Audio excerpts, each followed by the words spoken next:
There is a lie they tell children, that the wolves only come out under the full moon. The truth? The wolves are always there. Watching. Waiting. Walking among you in pressed suits and warm smiles. Shaking your hand at the grocery store. Sitting next to you on the subway. Teaching your children in sunlit classrooms where the chalk dust floats like tiny, harmless ghosts. My name is Elara Voss. I am 26 years old. I have 17 confirmed kills and one scar that runs from my left collarbone to the base of my spine, a gift from the creature that murdered my mother when I was 9 years old. I am a hunter. And the night everything I believed shattered like winter glass, I was standing in the snow-covered ruins of Havern House, my silver blade pressed against the throat of the one man I hated most in this world. He looked up at me, gold eyes burning even in the darkness, and said 4 words I will never forget. You are my mate. I pressed the blade deeper. He didn't flinch. And that is where our story truly begins. Not with a kiss. Not with longing glances across a crowded room. No, it begins with blood, a blade, and the most devastating secret the supernatural world has kept for 300 years. Are you ready? Good. Because there's no going back from here. The Nightshade Bar on the corner of Marsh and 11th Street didn't exist on any city map. You couldn't Google it. You couldn't stumble into it by accident. You could only find it if you already knew what you were looking for, and what you were looking for was trouble. I had been watching it for 3 weeks. The intel was solid. A pack, large, organized, and disciplined, had been using Haverton territory to run contraband across the northern border. Not drugs. Not weapons. Relics. Ancient bones. Enchanted artifacts. Vials of shifter blood that sold on the black market for more than most people made in a decade. Relics had power. In the wrong hands, that power could wake things. Old things. The kind of things that made werewolves look like golden retrievers. My mission was simple. Identify the pack alpha, get close, extract the information, neutralize the threat. Simple. Sure. I adjusted the earpiece beneath my hair and pushed open the door. The bar was dim and loud, all dark wood and amber light. A jazz band played something melancholy in the corner, a human trumpet player who had absolutely no idea what kind of clientele surrounded him. The air was thick with the smell of whiskey, smoke, and underneath it all, something electric. Something wild. Pack. I counted 11 of them immediately. Broad shoulders, preternaturally still postures, eyes that moved just a fraction too fast across the room. I marked the exits, 3. I marked the faces. 2 females flanking a table near the back, for males at the bar, the rest scattered in deliberate formation. They were guarding someone. I ordered a glass of water, I don't drink on a job, and found a bar stool with a sight line to the back table. That's when I saw him. He was seated alone at the far end of the bar, not with the pack formation but apart from it. Long fingers wrapped around a glass of whiskey, dark hair slightly disheveled as if he'd been running his hands through it. He wore a black Henley and looked, infuriatingly, like he'd walked off a cologne advertisement. And he was staring directly at me. Not a casual glance. Not the appreciative once-over you get from men in bars. He was staring at me the way predators stare, with complete, absolute focus. The kind of stare that said, I see you. I know exactly what you are. And I've been waiting. I held his gaze. The corner of his mouth curved upward. Not a smile. A challenge. I felt something cold slide down my spine that had nothing to do with fear and everything to do with fury, because I recognized him then. The sharp jaw, the gold-flecked eyes, the faint scar cutting through his left eyebrow. Caius Vale, alpha of the Vale Pack. The most wanted supernatural on the Hunter Council's list. The man responsible for the Ashford massacre 18 months ago in which 6 of my colleagues had been killed. The man who had stood over their bodies and walked away without a backward glance. He raised his glass toward me, the ghost of amusement still playing on his lips. I wanted to put a silver blade through that smug mouth. Instead, I smiled back, because I was a professional, and professionals don't act on impulse. They act on strategy. The night would end with one of us bleeding. I intended to make sure it wasn't me. He followed me out. I'd expected that. I'd planned for it. What I hadn't planned for was him being faster than he had any right to be. He was beside me before I'd cleared the side alley, close enough that I could smell wood smoke and cold night air on his jacket. "Hunter," he said. Not accusatory. Conversational. As if we were old acquaintances. "Wolf," I replied, and drove my elbow into his solar plexus. He caught my arm. I swept his legs. He adjusted, redirected, and somehow I ended up with my back against the brick wall and his forearm braced 3 inches from my throat, not touching but a statement. His gold eyes were dark in the narrow alley, jaw tight, but there was no anger in his expression. Just that same insufferable focus. "I didn't come here to fight you," he said. "That's unfortunate," I replied, "because I came here specifically to fight you." Something flickered in those gold eyes. Not quite amusement. Something more complicated. "The relics aren't mine," he said. "Right." I drove my knee upward. He blocked it. We reset, both breathing harder now. "The Ashford massacre wasn't yours either, I suppose." And there it was, the first crack in that controlled exterior. His jaw tightened. The amusement vanished entirely. "I was trying to stop it," he said. The words landed in the alley, like stones dropped in still water. I stared at him. He stared back, and his voice was low and even and completely, devastatingly steady. "Your counsel received a warning 48 hours before Ashford. Someone intercepted it. I need to know who. And I need someone who can move in Hunter spaces to help me find out, because what is being traded across this border isn't just relics. It's pieces of something that was meant to stay buried forever." The silence stretched. A siren wailed somewhere in the distance, then faded. "Why should I believe a single word you're saying?" I asked. He reached into his jacket and withdrew a small envelope. Inside was a photograph, grainy, surveillance quality, but unmistakable. The Ashford warehouse. The night of the attack. And standing in the doorway with a phone to his ear, wearing the gray tactical vest of a Hunter Council operative. My breath stopped. I knew that face. "Director Solon," I said, barely audible. "Your boss," Caius Vale confirmed. "The man who trained you. The man who sent you here tonight."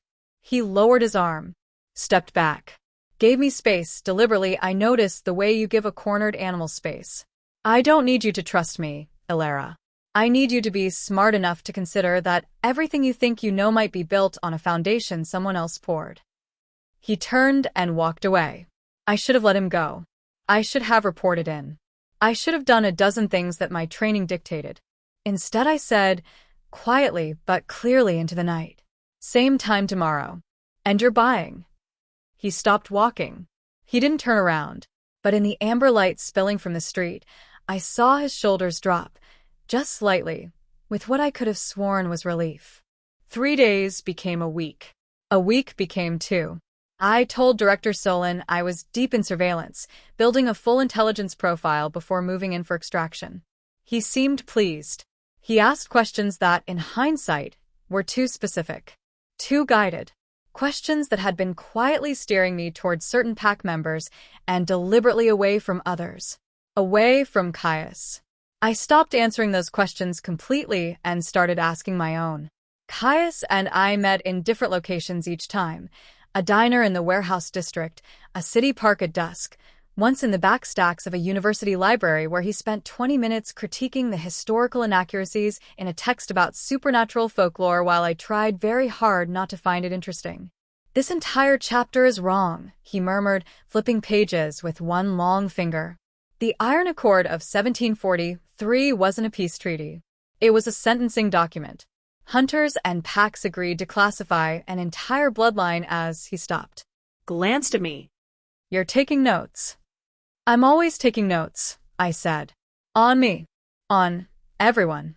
He smiled at that, a real smile this time, not the challenge from the bar. It did something uncomfortable to my chest. I noted it the way I noted everything dangerous. Cataloged, filed, monitored. What I learned in those 2 weeks changed the shape of everything I thought I understood. The relics being transported weren't trophies or black market goods. They were components, pieces of an ancient binding ritual that, according to Caius, had been performed 300 years ago to imprison something that the supernatural world collectively referred to as the Hollow King. A being so powerful that neither wolves nor hunters nor witches had been able to destroy it, only contain it, using the combined life forces of an entire pack and an entire hunter bloodline. The Vale Pack. The Voss bloodline. My bloodline. I sat very still when he told me that. Someone is gathering the relics to reverse the binding, he said, watching me carefully. To break the containment and release the Hollow King. We believe it's being orchestrated from inside the Hunter Council, someone who believes the king's power can be harvested and controlled. And you need me because the final component of the binding, the keystone relic, responds only to someone carrying the Voss bloodline. He paused. And because if the Hollow King is released, the first thing he will do is hunt down every descendant of the families that imprisoned him. He held my gaze. Starting with you. Outside the library windows, the city moved and breathed and had no idea. I thought about my mother, about the night she died, about the creature that had killed her, the one I'd always been told was a rogue wolf. I thought about Director Solin's perfectly specific questions. Tell me everything, I said. And for the first time in my life, I listened to a wolf without my hand on my blade. I noticed it first as an itch. Not a physical sensation exactly, more like a frequency. A signal being broadcast that my body kept trying to tune into. I'd be running data on the relics at 2 a.m, completely alone in my apartment, and suddenly feel an acute awareness of direction, north-northwest, 16 city blocks, as if a compass had been installed behind my sternum and calibrated to a single magnetic north. I told myself it was hypervigilance, occupational hazard. When you spent that much time surveilling someone, your nervous system got sloppy and started tracking them as a matter of habit. I told myself this with great conviction. The conviction lasted until the night he was ambushed. I was 7 blocks away when I felt it, a sharp, violent wrongness, like a wire snapping inside my ribcage. Before I'd consciously processed what it meant, I was running. No mission objective. No tactical consideration. Just running toward that north-northwest pole with my heart slamming against my ribs like something trying to get out. I found him in an alley off Merchant Street, 2 council operatives down, a third fleeing, and Caius on one knee with a silver-tipped blade buried 3 inches into his shoulder. Silver burns werewolves. Slows their healing. In the right concentration, it kills. He looked up when I appeared. You came, he said. Not surprised. Something else entirely. I dropped beside him and pulled the blade free with steady hands. He made no sound, just a sharp exhale through his nose, jaw locked against the pain. I pressed my palm flat against the wound without thinking, silver residue, be damned. Why aren't you healing? I demanded. Compound coating, he said, slightly breathless. They came prepared. I started pulling strips from my jacket lining, emergency field dressing, always prepared, and he caught my wrist. Not to stop me. His grip was light, almost careful. Elara. I looked up. He was watching me with that devastating focus again, but the challenge was completely gone. It was stripped bare of everything protective and careful and calculating, and what remained underneath was something I had absolutely no framework to categorize. You felt it, he said quietly. When they attacked. You felt it. I didn't answer. His thumb moved once across my wrist, so light I almost imagined it. I need to tell you something, he said. And I need you to not stab me when I do. I make no promises. He almost smiled despite the pain in his shoulder and the blood soaking through his shirt and the entirely impossible, inadvisable situation we were both sitting in the middle of. The mate bond doesn't lie, he said. It doesn't negotiate, and it doesn't compromise. It recognized you the night I saw you walk into that bar, and I have been fighting it every single day since. He paused. I thought you should know that I'm aware of how unfair this is. And I'm not asking you for anything. The street was quiet. Distant traffic. Whine through alley trash. I finished tying off the field dressing. My hands were steady. My chest was a riot. We'll talk about the impossible thing later, I said. Right now we need to move. He let me help him stand. He didn't let go of my hand until he had to. The message came through Director Solin's private channel at 3:47 a.m. Keystone relic located. Haverton House. Extraction team deployed. Your presence required. I stared at my phone for a long time. Then I called Caius. He answered on the first ring. I know, he said. We intercepted the same coordinate. Elara, don't go alone. If I don't show up, Solin will know I've turned. The whole network goes dark and we lose every lead. I was already pulling on my gear as I spoke. But if this is what we think it is, if the keystone is really there and Solin is using me to access it, then you're exactly what they need to complete the ritual, he finished, voice tight. Haverton House was an old estate 3 miles outside the city. It had been abandoned for decades, owned by a trust with no traceable beneficiaries. Even in the dark, it was imposing, Gothic gables, black windows, the kind of architecture that said history and meant something worse. Caius met me at the tree line. He had 4 pack members with him. He took one look at my expression and sent all 4 to the perimeter. We went in together, just the 2 of us, and neither of us said anything about what that meant. The ground floor was empty. The second floor held 2 of Solin's operatives who stepped aside when they saw me, confirming what I'd feared. They were expecting me, not Caius. The basement opened into something that had not existed in any building schematic I'd reviewed. A chamber. Ancient stonework, predating the house above by centuries. The walls were carved with symbols I recognized from Caius's research materials, the binding sigils of the original Hollow King ritual, and in the center, arranged on a stone altar with the precise geometry of something that had been planned for years, were the relics. 11 pieces. 1 space empty. The keystone. Director Solin stood at the altar's edge. He was wearing the council gray, composed as ever, and he looked at me with the expression of a man congratulating himself on a well-laid plan. Elara, he said. Right on time. I felt Caius go absolutely still beside me. The keystone won't respond to me, Solin continued, gesturing to the empty space with almost pleasant reasonableness. It requires boss blood. Your blood specifically. The last pure-line descendant. He tilted his head. I've waited a long time for this.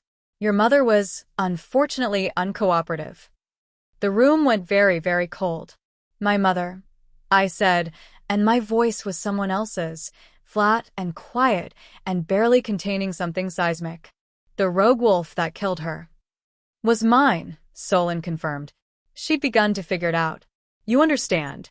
I couldn't allow. I moved. Caius moved at the same instant. What followed was not elegant. It was brutal and fast, and it ended with Solin's 2 operatives unconscious, Caius bleeding from a new wound across his ribs, and me standing with my silver blade pressed against Solin's throat while he smiled at me with absolute, unshaken certainty. You're too late, he said softly. The ritual has already begun. All it needs is your blood to complete, and I only need a drop. He glanced at my blade hand. Look at your palm, girl. I looked. During the fight, sometime in the chaos, I'd cut my palm on one of the relic fragments. Blood, dark against my skin, was dripping from my closed fist, dripping toward the altar, toward the empty space. The stone began to glow. Close your fist. Caius's voice, right beside me, low and urgent. Elara. Close your fist right now. I closed it. The glow dimmed but didn't stop. Whatever blood had already touched the altar was doing its work slowly, like ice melting. We had minutes. Maybe less. Solin was already backing toward a tunnel exit I hadn't marked, utterly untroubled by the 2 unconscious bodies on the floor. You can't unmake the ritual once the keystone accepts the blood, he called back with the ease of a man reciting known facts. The Hollow King will wake. And when he does, the mate bond between a werewolf and a Voss hunter will act as the signal beacon. It will draw him directly to both of you. 2 birds. 1 ancient evil. He stopped at the tunnel entrance and looked at me with something almost like regret. I did try to keep you clear of the wolf, you know, for exactly this reason. You were supposed to eliminate him weeks ago. Then he was gone. The chamber hummed. I turned to Caius. He was already at the altar, studying the glowing keystone space with an expression I'd never seen on him before, not calm, not focused. Afraid. "Tell me what I don't know," I said. He looked at me. The gold in his eyes was luminous in the chamber light, and the fear was still there, but underneath it was something that had been carefully, deliberately, patiently restrained for weeks. Something that the mate bond had apparently known about since a bar on Marsh and 11th Street. "The binding ritual 300 years ago," he said. "It wasn't performed by the Vale Pack and the Voss bloodline as two separate parties." I waited. "They were bonded," he said. "A Vale Alpha and a Voss Hunter. Mates." The bond itself was the power source, love and will and complete trust between two people who had every reason to be enemies. That's what contained the Hollow King. Not the relics. Not the blood. He held my gaze, without flinching. "The bond." The chamber pulsed. "And the ritual reversal," I said slowly, "can only be completed by the same type of bond," he confirmed. "That's why the keystone responded to your blood. Because you're already bonded to me, whether you've accepted it or not, and the stone recognizes it." He exhaled. One sharp breath. "Solon doesn't know that. He thinks your blood alone will release the king. He doesn't know that a completed bond would do the opposite. It would reactivate the original containment." The altar blazed. "We had seconds." "I'm not telling you this to manipulate you," Caius said, quietly and very fast. "I'm not telling you because of strategy or because we're out of options. I'm telling you because I have wanted to tell you since the night you drove your elbow into my ribs in an alley and told me you came there specifically to fight me, and I crossed the distance between us and kissed him. Not gentle, not careful. The kind of kiss that is also an answer and an argument and the end of a very long, very exhausting lie." He went completely still for one heartbeat. Then his arms came around me and the chamber exploded in white light. When my vision cleared, the altar was dark. The relics were cold stone. The glow was gone.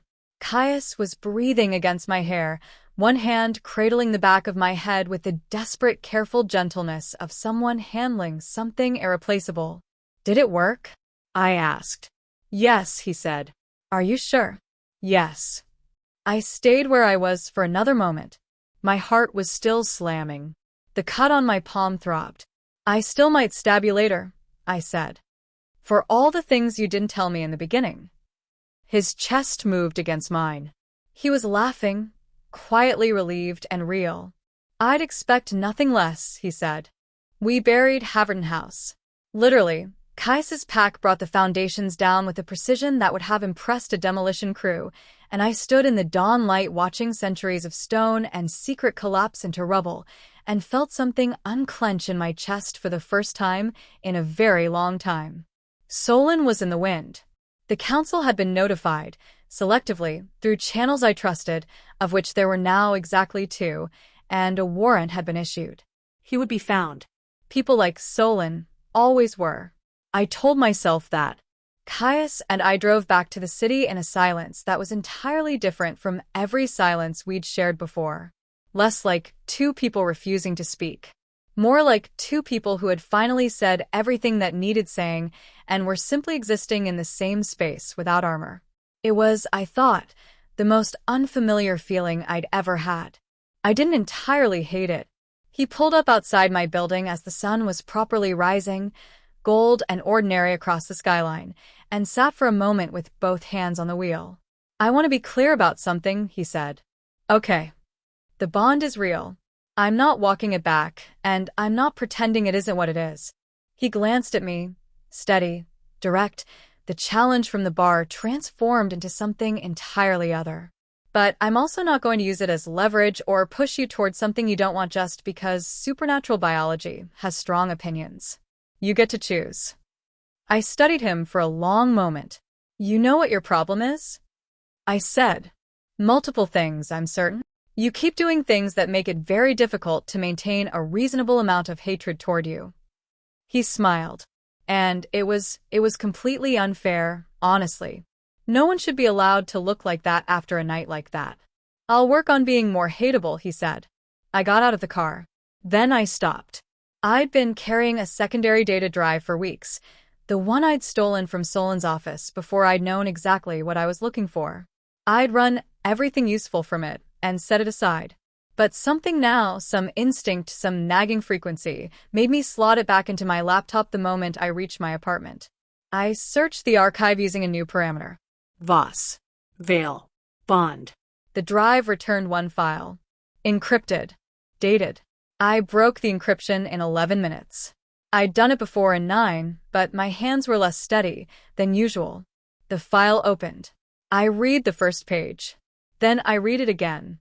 The date on the header was not a typo. The names were not a coincidence. The photographs, surveillance quality, grainy, black and white, showed two faces I recognized immediately, standing together in a place that no longer existed, engaged in a conversation that the file's annotator had deemed significant enough to surveil. My mother and Caius's father, dead for 15 years, killed in a council raid that Caius had always believed was retaliatory and random. The annotation beneath the photographs was 3 lines. Subject pair aware of King's secondary containment protocol. Knowledge cannot be allowed to surface. Eliminate both before children reach bonding age. I sat back in my chair. The date. 17 years before Caius and I were born. Which meant someone had known. Someone had planned. Our parents hadn't simply stumbled into danger. They had been hunted because of us. Because of what we would one day become to each other. Because of what we would be able to do. The secondary containment protocol. The file had a second page. I reached for my phone. My hand was shaking. Caius picked up before the first ring completed, as if he'd been waiting. There's a second page, I said. Silence. Then, very quietly, I know. The bottom dropped out of my stomach. Caius. I was going to tell you, he said, and for the first time since I'd known him, his voice was not steady. I swear to you, I was going to tell you tonight. I needed you to choose me first.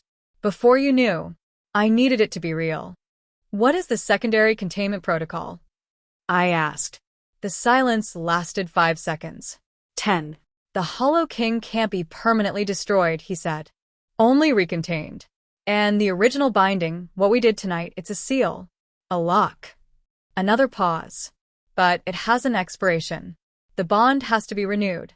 Every generation. By the Veil and Voss pair. My heart was very loud in my quiet apartment. How long, I said, do we have? Before the current seal starts to degrade? His voice was barely above a whisper. 12 months. And if it degrades? The Hollow King wakes. And this time there's no ritual, no altar, no relics to gather. He exhaled. There's only us. I stared at the second page of the file. At the protocol. At the instruction it contained for what the renewal bond required. Not just a kiss in a glowing chamber. Not just choice and will, and a silver blade set aside. Something permanent. Something that would change every calculation either of us had ever made about our lives, our freedom, our futures. Something the file's author, and I recognized this handwriting now, recognized it from field reports and mission briefings and 17 years of my entire life, had died to prevent. Director Solon's handwriting. But beneath it, in different ink, in different handwriting, my mother's, a single added line. She will choose it. She will choose him. And they will be stronger than we ever were. I closed the file. Outside, the city moved through its ordinary Sunday morning. Coffee shops opening. Dogs walked. Sunlight doing what sunlight does. I picked up the phone. Come upstairs, I said. We have 12 months and a very long conversation ahead of us. A pause. I'll be there in 4 minutes. Caius. Yeah. There is definitely still some residual animosity. I want to be clear about that. The laugh was quiet and warm and absolutely real. I know. Good. And somewhere beneath the city, beneath the rubble of Haverton House, beneath stone and soil and 3 centuries of careful, deliberate forgetting, something breathed. Patient. Waiting. Counting down. 12 months. And the king remembers everything.